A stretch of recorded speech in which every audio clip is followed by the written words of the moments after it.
Hello students, welcome to EPG Pathshala. I am Kiran Gupta from Faculty of Law, University of Delhi.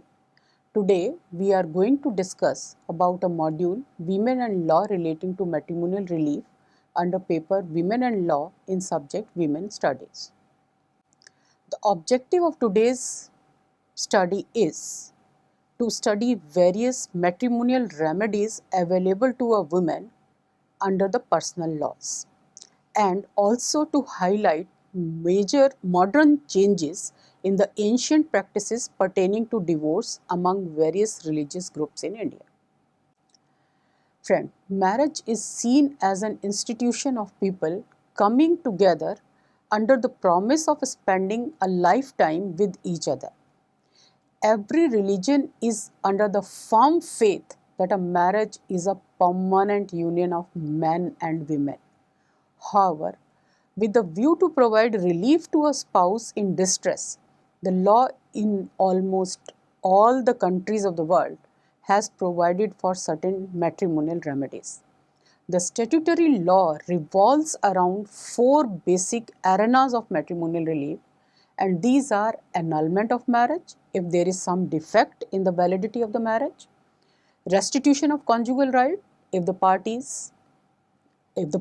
has unreasonably withdrawn from the conjugal relation, judicial separation, and divorce. The term annulment of marriage refers to the process of declaring a marriage which suffers from a legal defect as null and void. The legal defects are of two categories, resulting in void or voidable marriage.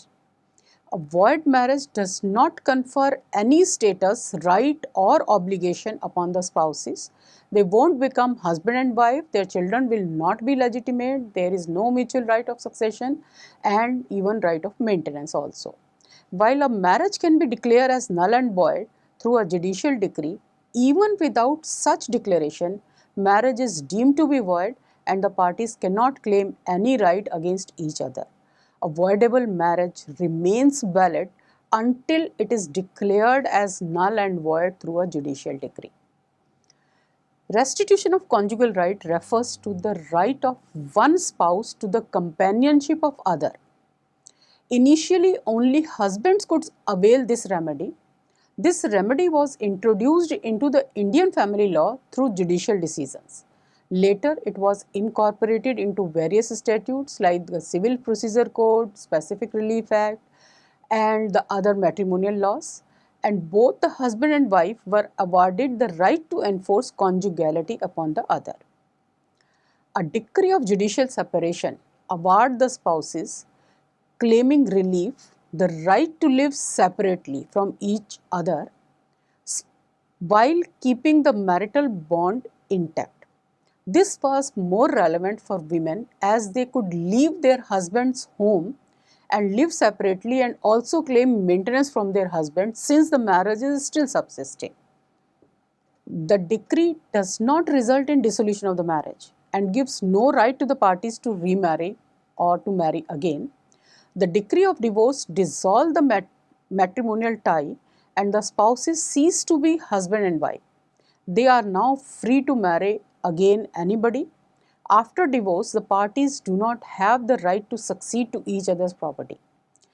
There are certain ancillary reliefs also, such as alimony, maintenance, custody of children, division of property, which can be claimed along with any of the above mentioned matrimonial remedies. Nullity and annulment of marriage. Marriage confers the status of husband and wife upon a man and woman, thereby providing legitimacy to the sexual relationship and legitimacy to the children.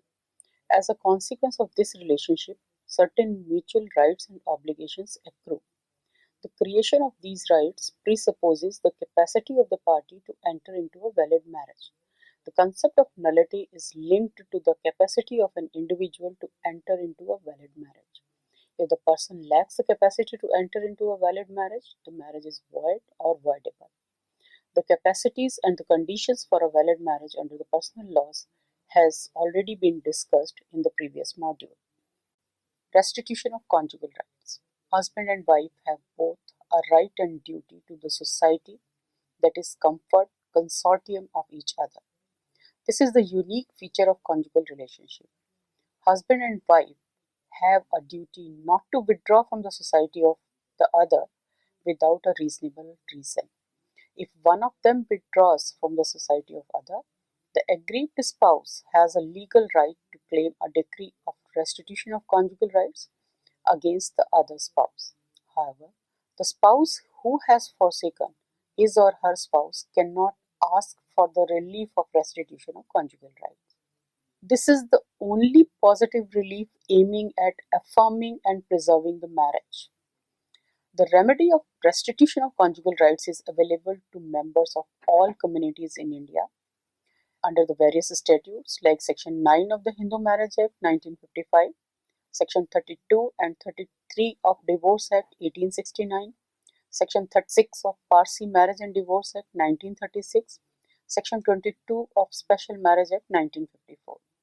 Before the enactment of these statutes, this remedy was granted to Hindus as well as Muslims by the judiciary under the general civil law of the land and by the judicial decisions.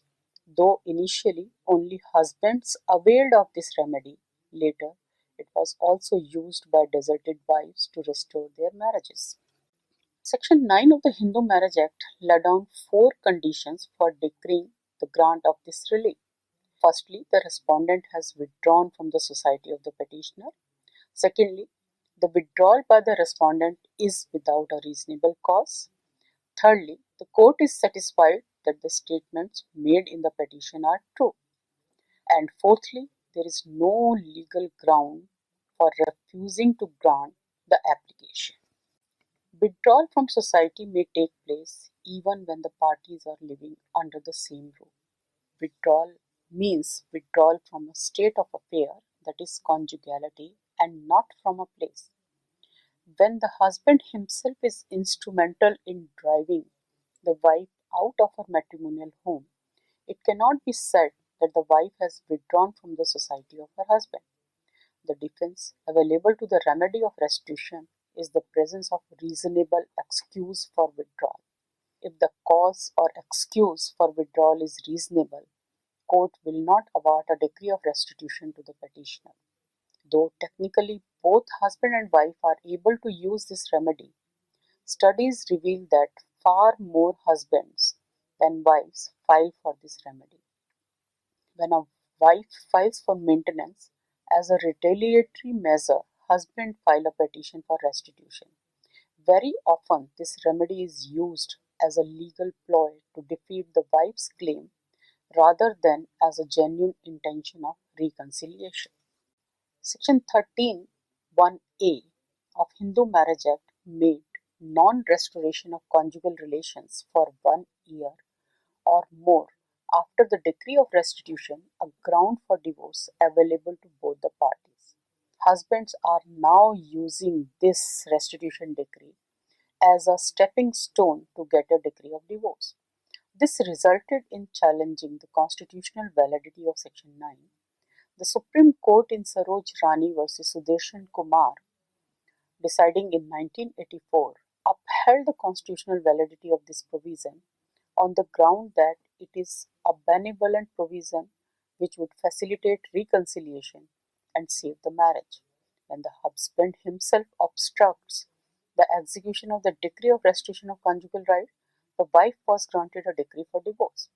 In Prabhat Kumar Chakravarti versus Papia Chakravarti, the Calcutta High Court held that when the husband himself prevented the wife to comply with a decree or restitution, the wife is entitled to a decree of divorce.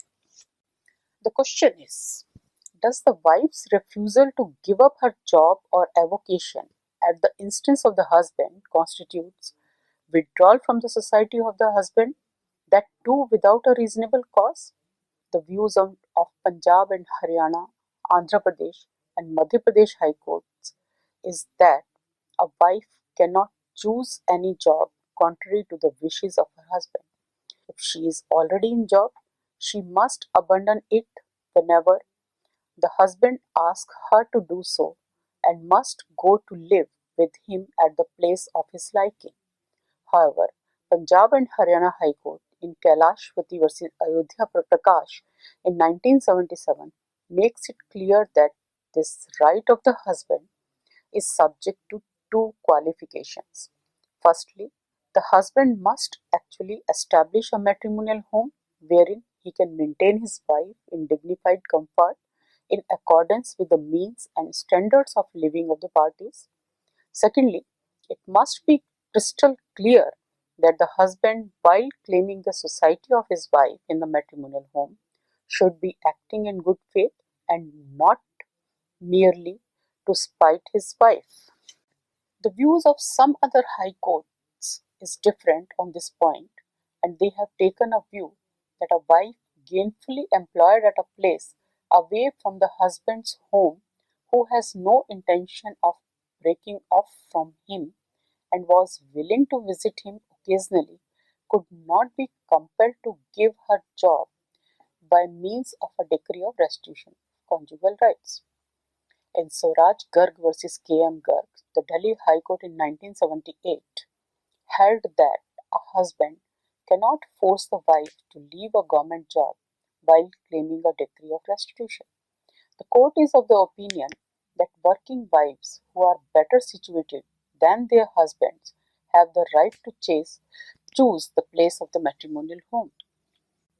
In Suman Kapoor versus Sudhir Kapoor, decided by the Supreme Court in 2009, the Supreme Court cited women's focus on their career as neglect of their household responsibilities.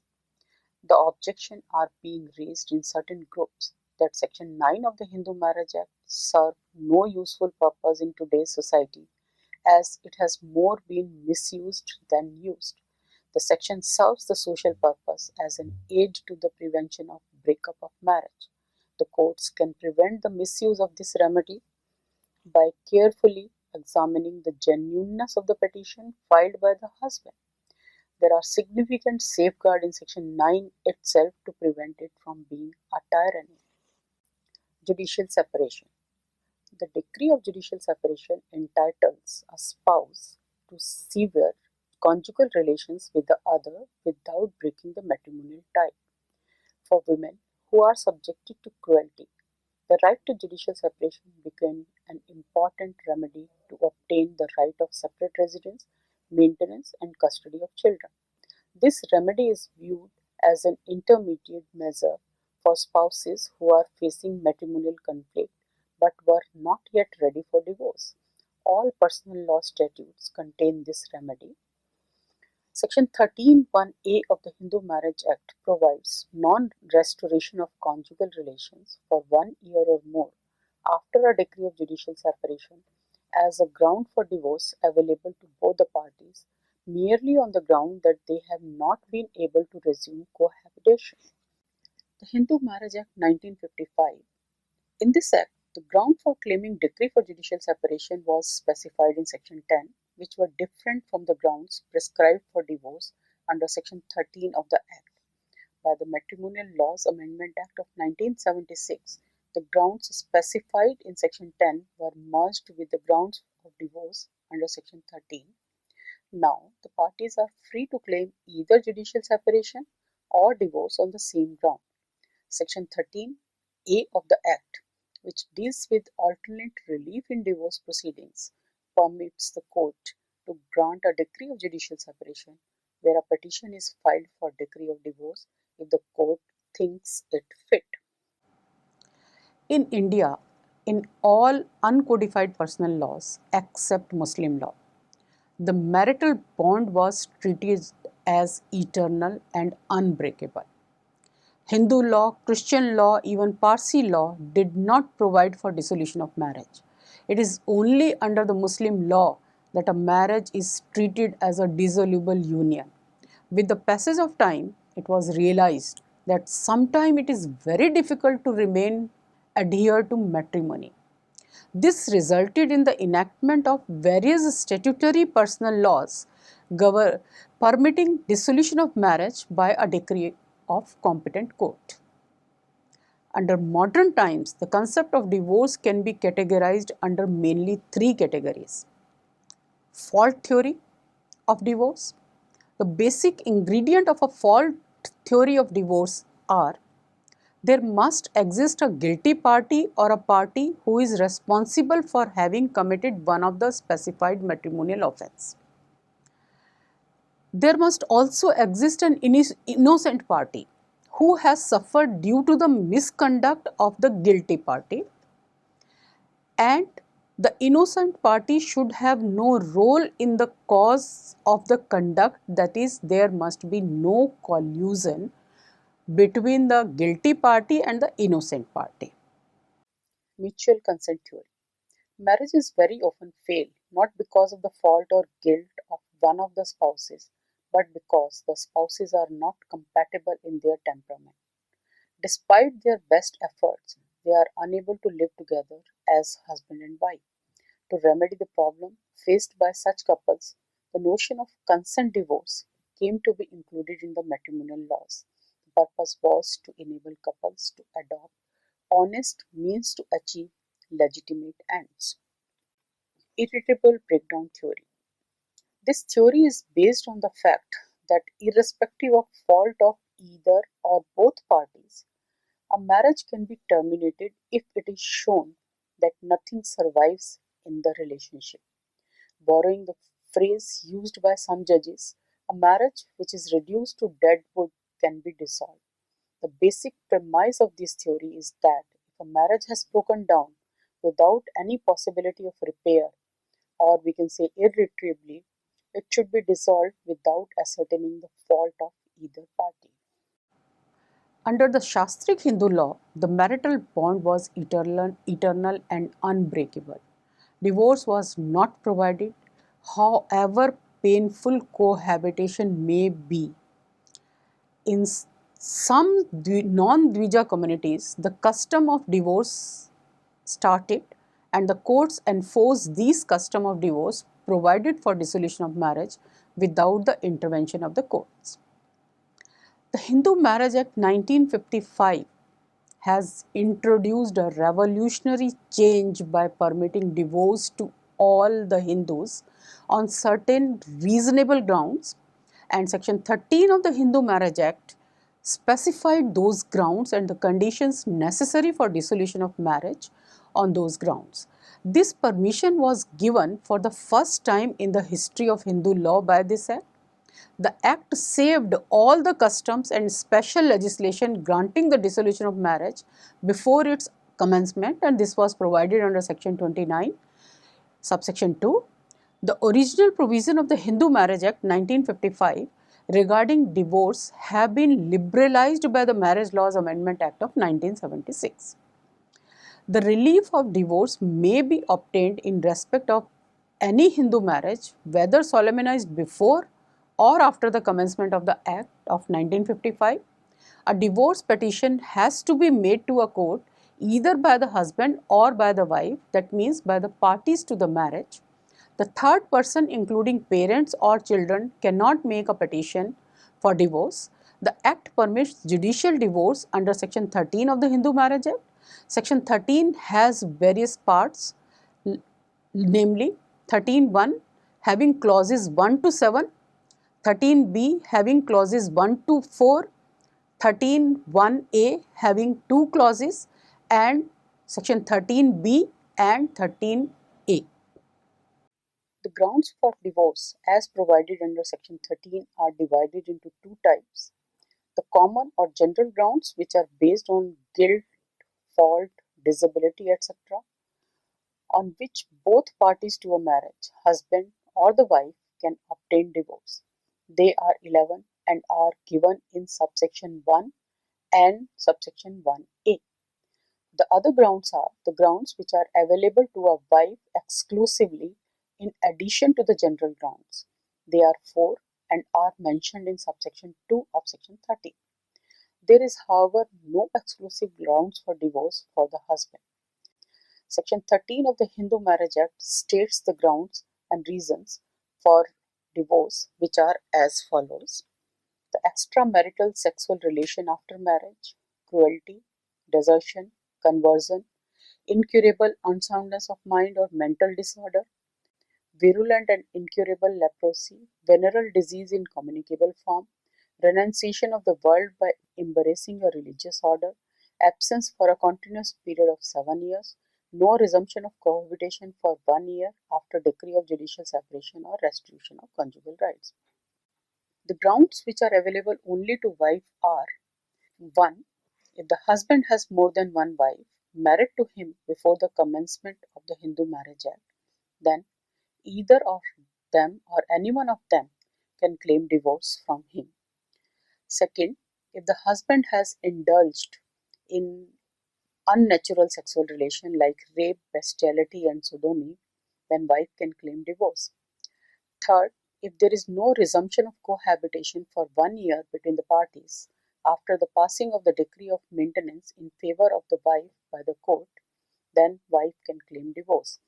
Fourth, who a girl is married before she attained the age of 15 years and she renounces the marriage before she attained 18 years of age can get a decree of divorce irrespective of the fact whether the marriage is consummated or not.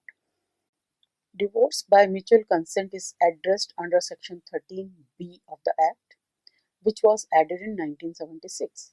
The petition for obtaining a decree by mutual consent has to be presented jointly by the husband and the wife. Another distinctive feature of the 1955 Act is that it ensures that precautions be taken by court before passing a decree. The court is directed to satisfy itself that the one who comes to equity must come with clean hands and there exists no bar to granting the relief claimed. The Act also entrusts court to attempt reconciliation. The duty to effect reconciliation is mandatory. Irritable breakdown of marriage is yet not a ground of divorce provided under the Hindu Marriage Act, despite the recommendations of the Law Commission in its 71st and 217 report to introduce irritable breakdown of marriage as a ground for divorce. In a number of judicial decisions, the Supreme Court has also suggested to make this as a ground for divorce. Islam also insists on the subsistence of a marriage and prescribes that breach of marriage contract should be avoided. Prophet Muhammad declared that among the things which have been permitted by law, divorce is the most detestable. Divorce being an evil, it must be avoided as far as possible. But in some occasions, this evil becomes a necessity because when it is impossible for the parties to the marriage to carry on their union with mutual affection and love, then it is better to allow them to get separated than compel them to live together in an atmosphere of hatred and disaffection.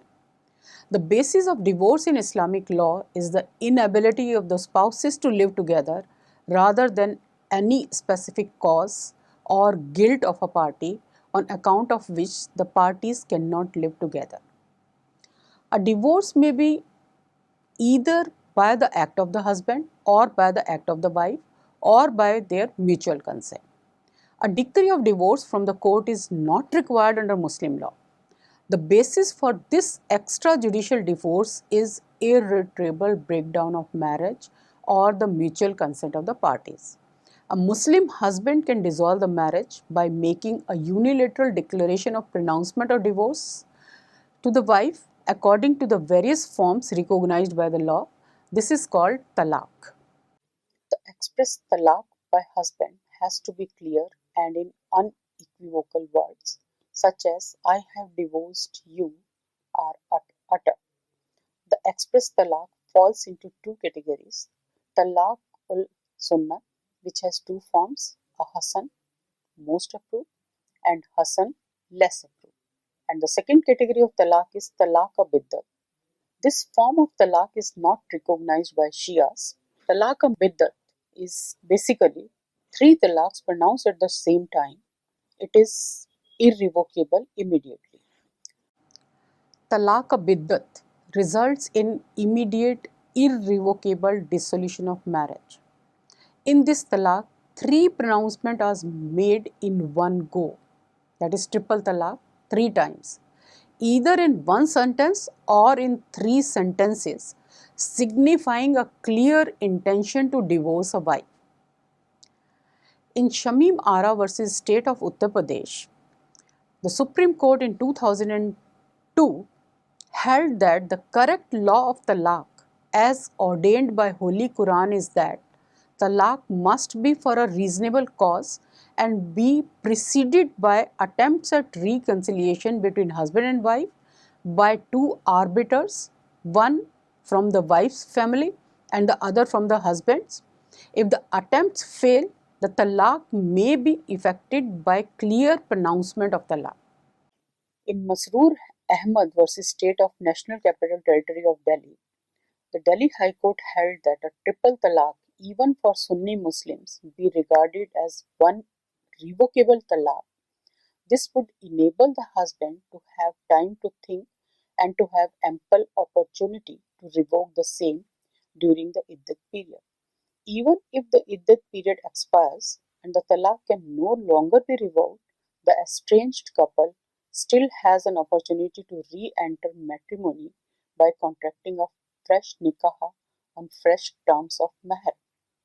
Recently, in Saira Bano versus Union of India, Supreme Court declares triple talaq as not a part of Shariat and is arbitrary, therefore not protected under Article 25 to 28 of the Constitution. The court specifically declared the practice of triple talaq as unconstitutional.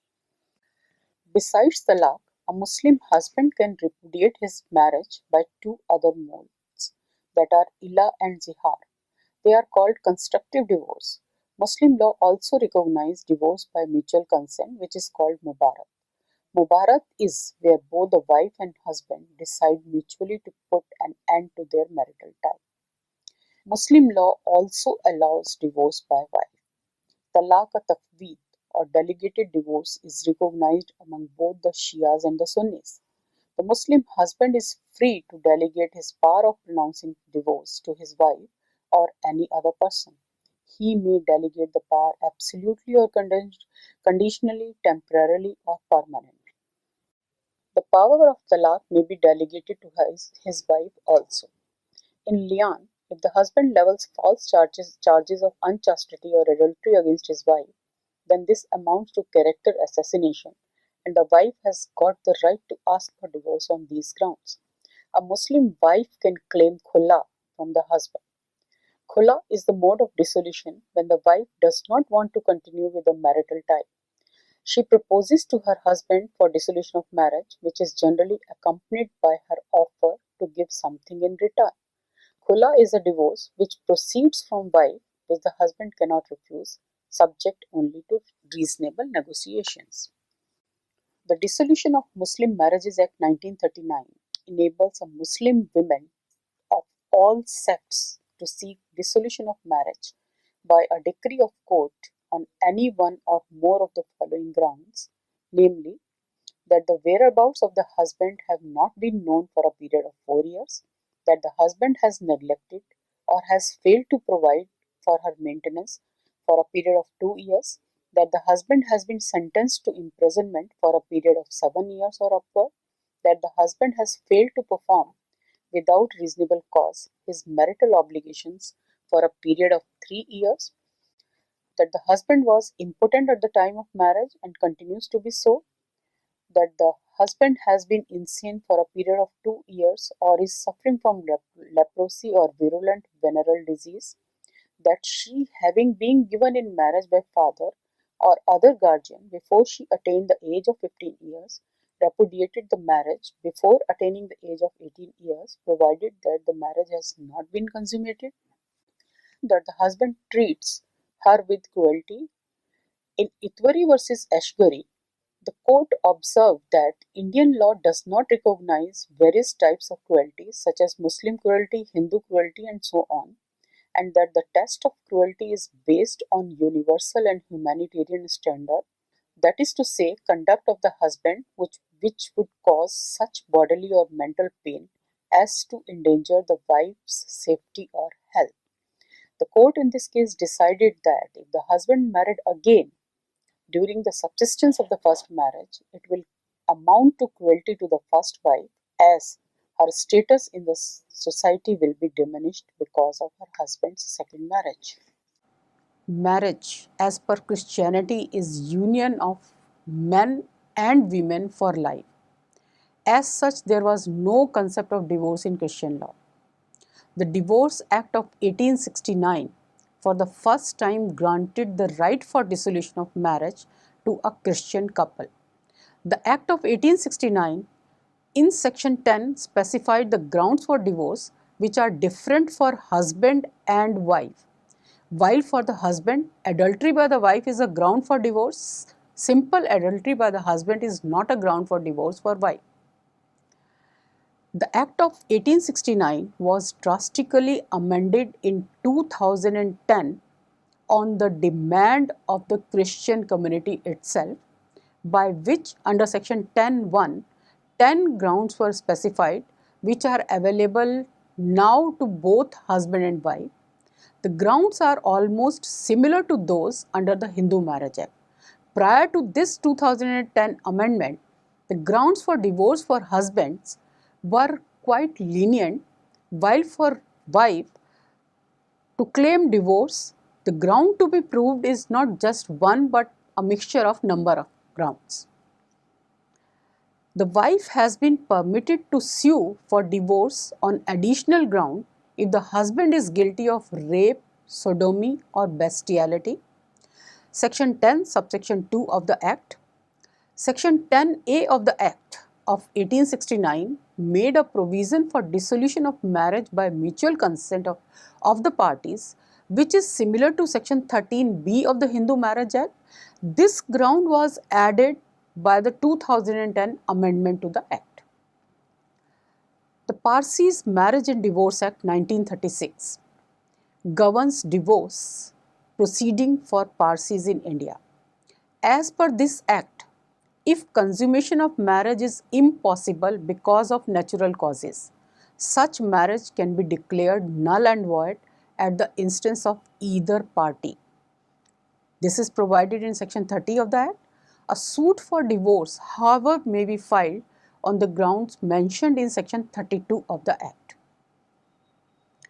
The parties can remarry if no appeal is subsisting against the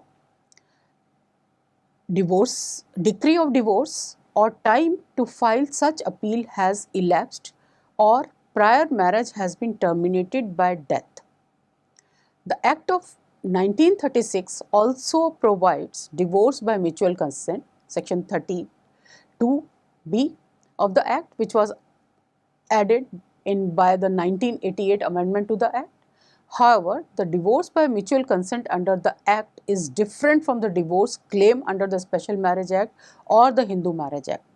The court under the Act of 1936, which is applicable to Parsis, starts proceedings immediately after receiving the application, while in the other two acts of 1954 and 55, there is a 6 months waiting period. Jewish law of divorce. The Jewish law recognizes divorce on the petition of the husband and wife separately on certain grounds. The Jewish law also recognizes divorce enforced by court without even having any petition by either party.